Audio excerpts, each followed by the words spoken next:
welcome to the Post-Sunday app. The purpose of these videos is to give a picture of application of the sermon after Sunday morning.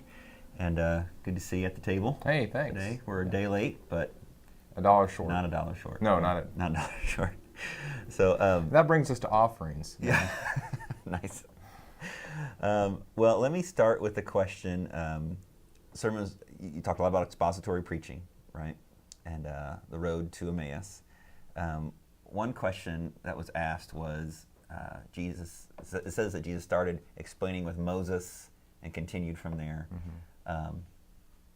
Where is that starting point? Exodus, where is that? Well, it would be Genesis because Moses wrote the Pentateuch. And so when they talk about the writings of Moses, they're talking about the Pentateuch, and the prophets include a lot of the historical books. And so sometimes the Jewish concept of how to describe the writings of the Old Testament is different than the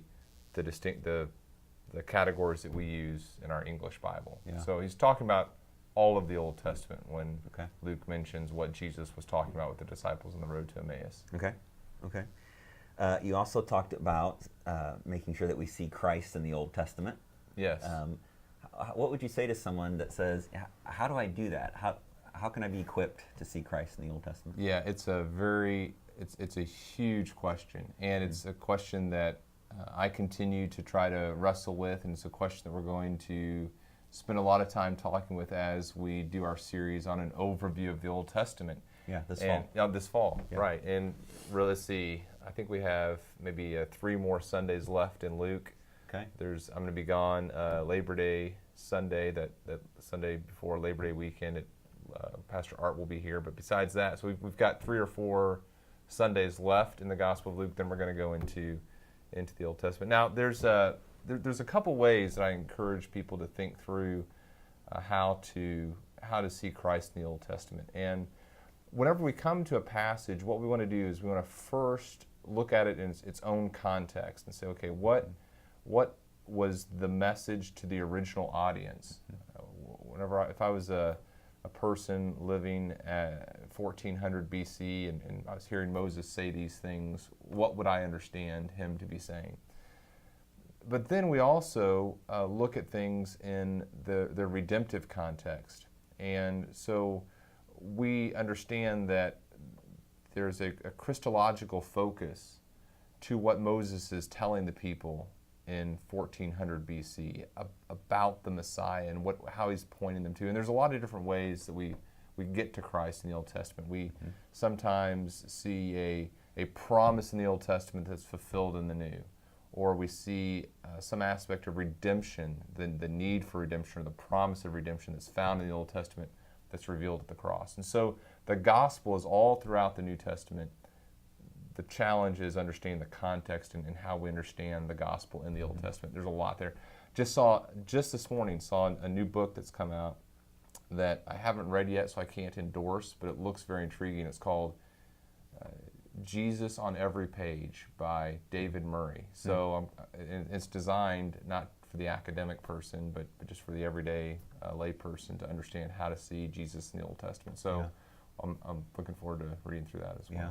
And it's interesting, too, that we both have seen examples of times where someone is maybe writing and they say, and see, this is Jesus in the Old Testament, and you're like, wow, that's kind of a little bit of a stretch. Yeah. So when we're reading the Old Testament and we want to make sure we're reading it right in its context to know how to study the Bible correctly, one person mentioned that you referenced in your sermon how expository preaching can help us know how to study the Bible, but I think their question was, what other resources would you recommend as far as how to study the Bible well, even including finding Christ in the Old Testament? But any books that you'd reference and say, yeah, this is a good book to help teach you how to study? Yeah, so let's see, I've had a couple here, and this is more from a preaching perspective, but one is called Preaching Christ from the Old Testament by Greidanus, Sidney Greidanus, and another's called Preaching the Whole Bible as Christian Scripture by Graeme, Goldsworthy. Mm-hmm. Anything by those guys, I think, is good.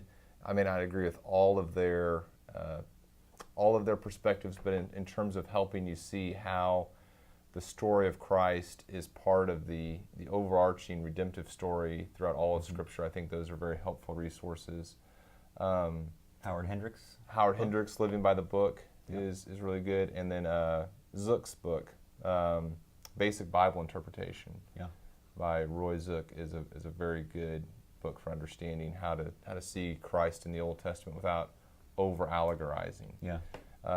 The danger is that we either turn the Old Testament stories just into these moralistic stories. So, for example, you go to the book of Ruth, and it becomes about how to take care of your mother-in-law.